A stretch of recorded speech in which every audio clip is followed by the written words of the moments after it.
Hello दोस्तों, मैं हूं आपके साथ यास्मीन। बॉलीवुड एक्टर विवेक ओबरॉय इन दिनों अपनी फिल्म पीएम नरेंद्र मोदी को लेकर सुर्खियों में छाए हुए हैं और यही वजह है कि वो अपनी इस फिल्म का जगह जगह प्रमोशन भी कर रहे हैं। अब लीजिए विवेक को फिल्म पीएम नरेंद्र मोदी के प्रमोशन के दौरान अपना वो दौर याद आ गया जब उनके करियर का बेहद ही बुरा हाल था, और वो हाल किसी और की वजह से नहीं बल्कि सलमान की वजह से हुआ था। इसी को लेकर एक बार फिर विवेक ने सलमान का नाम लिए बिना ही उन पर ताना मारा है। हाल ही में एक इंटरव्यू में विवेक ने करियर पर बात करते हुए कहा है कि वो सभी हालातों का सामना करने के बाद आज भी इंडस्ट्री में काम कर रहे हैं। विवेक ओबरॉय ने कहा कि मैं वो इंसान हूँ जिसकी प्रोफेशनल लाइफ साल 2004 से प्रभावित हो रही है। इसके बावजूद भी मैं आज इंडस्ट्री में हूँ। मैंने भारत की 6 अलग अलग भाषाओं में काम किया है और लगभग 20 से ज़्यादा अवार्ड्स जीते हैं और आज मुझे अच्छा काम मिल रहा है। हम सब जानते हैं कि बॉलीवुड में कैसी रेस लगी रहती है, लेकिन मैं आज भी शांति से अपना काम कर रहा हूं और अपने परिवार के साथ वक्त भी बिता पाता हूं। तो देखा आपने, विवेक ने सीधा सीधा सलमान पर निशाना साधा है और उनका मजाक बना दिया है। ये तो आप जानते ही हैं कि विवेक और सलमान के रिश्ते कैसे हैं। विवेक ने सालों पहले एक प्रेस कॉन्फ्रेंस कर सलमान पर कई आरोप लगाए थे। साथ ही दोनों के बीच ऐश्वर्या को लेकर भी काफी बवाल हुआ था। हालांकि विवेक ने कई बार सलमान से माफी मांगने की कोशिश की है, लेकिन भाईजान ने आज तक उन्हें माफ नहीं किया है। वेल, देखने वाली बात तो अब ये होगी कि विवेक की इन बातों पर सलमान खान कैसे रिएक्ट करते हैं। वैसे आपको हमारी ये स्टोरी कैसी लगी, हमें कमेंट करके जरूर बताएं। So I think that should be noticed, and I wish producers could have noticed this before and could have made this film much before than today. And then when Umang came on board, we started the journey, and it was simple. We made the film. The most inspiring thing about Modi ji that has somehow influenced you in your own personal life? I think Modi ji has inspired everyone, not only me. Somewhere down the line, people who are sitting here, they are all get inspired by somebody or the other. But a personality and a human being like Narendra Modi ji does inspire everyone, and that's why when he came and he was nominated as a prime minister, he won with such a big, majority, and that shows. So it's not that individually anybody has to, like me, get inspired. The nation is inspired by him, and we will witness that in 2019 election as well. सबसे बड़ा challenge, before I ask उमंग, सबसे बड़ी चुनौती इस film के लिए क्या रही है आपके लिए संदीप? सबसे बड़ी चुनौती एक I think मेरे लिए सबसे बड़ी चुनौती ये थी कि उमंग इस फिल्म पे कैसे आए और डायरेक्ट करें। तो I think Umang should answer this. Umang, for you, this is your third biopic straight in a row. You've always inspired the nation with your biopics, whether it's Mary Kom, whether it's Sarabjit, and now, of course, PM Narendra Modi. So, what is it about Modi ji? And tell me about your journey. I'm a very neutral person to start with, okay?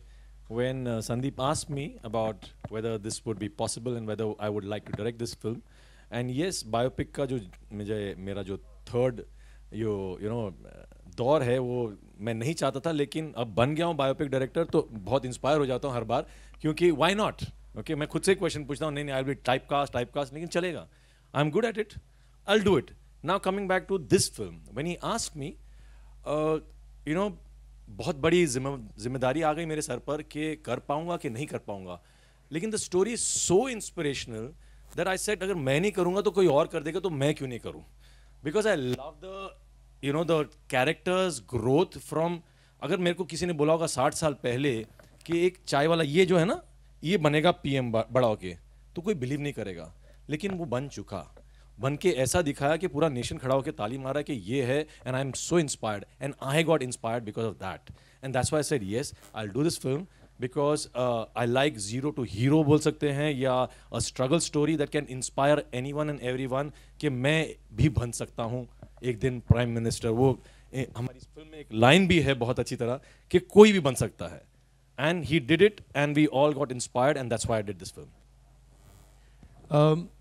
आपके लिए क्या कहूँ मैं, आपका तो नाम एक चमत्कार है, क्योंकि आपका पूरा नाम उनसे मिलता है जिनकी पूजा करते हैं श्री नरेंद्र मोदी, स्वामी विवेकानंद।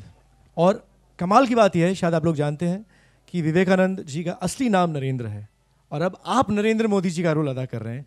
ये कैसी किस्मत है जो जिसने आप तीनों को जोड़ा है? सबसे पहले तो इसके बारे में कहिए कुछ. You think you were destined to play this role? Good evening, everyone. Thank you for being so patient. I think destiny it works in mysterious ways. आपको खुद जाके आपकी किस्मत मिल जाती है कहीं ना कहीं. मैं ये कहना चाहूँगा कि हम सब जितने लोग यहाँ हैं, मीडिया वाले, मैं, wherever we are in our lives, हम सब ने कहीं ना कहीं एक स्ट्रगल का फेज एक्सपीरियंस किया है. मैंने किया है. हम सबको लगता है कि मेरी स्ट्रगल बहुत डिफिकल्ट रही. But during the process of playing this role, this character, अब मुझे ऐसा लगता है कि I don't have the right to say कि मैंने स्ट्रगल किया है. जो मैंने नरेंद्र मोदी जी की स्ट्रगल देखी है, और with a smile and with a single minded purpose of serving the nation, जो उन्होंने अचीव किया है, उसके बाद मुझे लगता नहीं है कि मैं ये कह सकता हूँ कि मैंने स्ट्रगल किया. What was your biggest challenge in taking on this role? Were you intimidated at all? Of course, you're portraying a living legend.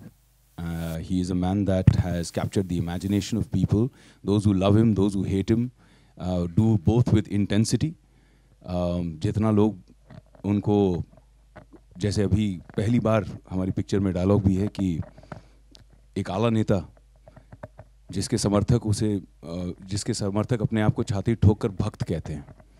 तो पहली बार ऐसा हुआ है कि एक पॉलिटिशियन के लोग भक्त हुए हैं. So to reach that level and then to be able to try and portray that on screen, it was a big challenge, but I am just thankful for the opportunity, क्योंकि challenges make you who you are. And one final question before we also start the Q&A.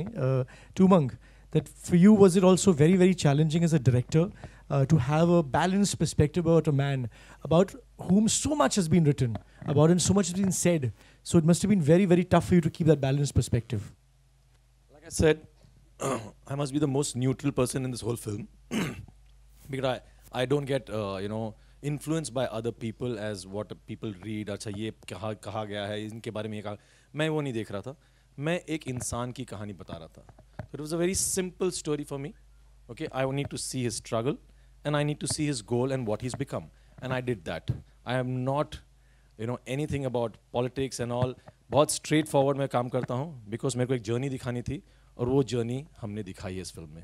It was very clear for me. Now I would like to invite all of you all to start the Q&A session, and I'm going to take leave here for some time.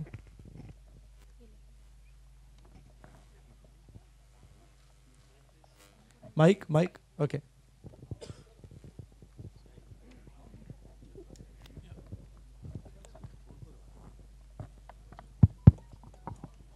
Hi, this is Sohail. आपके यहाँ पर left में विवेक जी. हाँ, बहुत बहुत बधाई हो आपको. Thank you. Looking fabulous. Trailer also looks very fabulous. सबसे पहले तो यही अटायर में आने के लिए एक्चुअली किस तरह से आपने सोचा? नॉर्मली इस तरह से नहीं होता है. आप जो प्ले कर रहे हो नरेंद्र मोदी जी का रोल, उसी भेष में आप आए हो. सबसे पहले वो, और जब आपको सबसे पहले ऑफर किया गया था, तो did you believe in yourself के you would look like Narendra Modi ji? तो पहले सवाल का जवाब ये है कि स्ट्रैटेजी नहीं थी, कोई प्लानिंग नहीं थी कि मैं इस तरह तैयार होकर आऊँगा. हम मोन्टाज शूट कर रहे थे मड आइलैंड में, और लेट हो गए तो फेरी पकड़ के यहाँ पे आ गए, और मैं अभी ये फिनिश करके वापस जा रहा हूँ मेरे डायरेक्टर को पकड़ के. हम शूट करने वाले हैं. अच्छा, तो फिल्म की शूटिंग अभी चल रही है. Last montage. सच का सामना सच से करना चाहिए.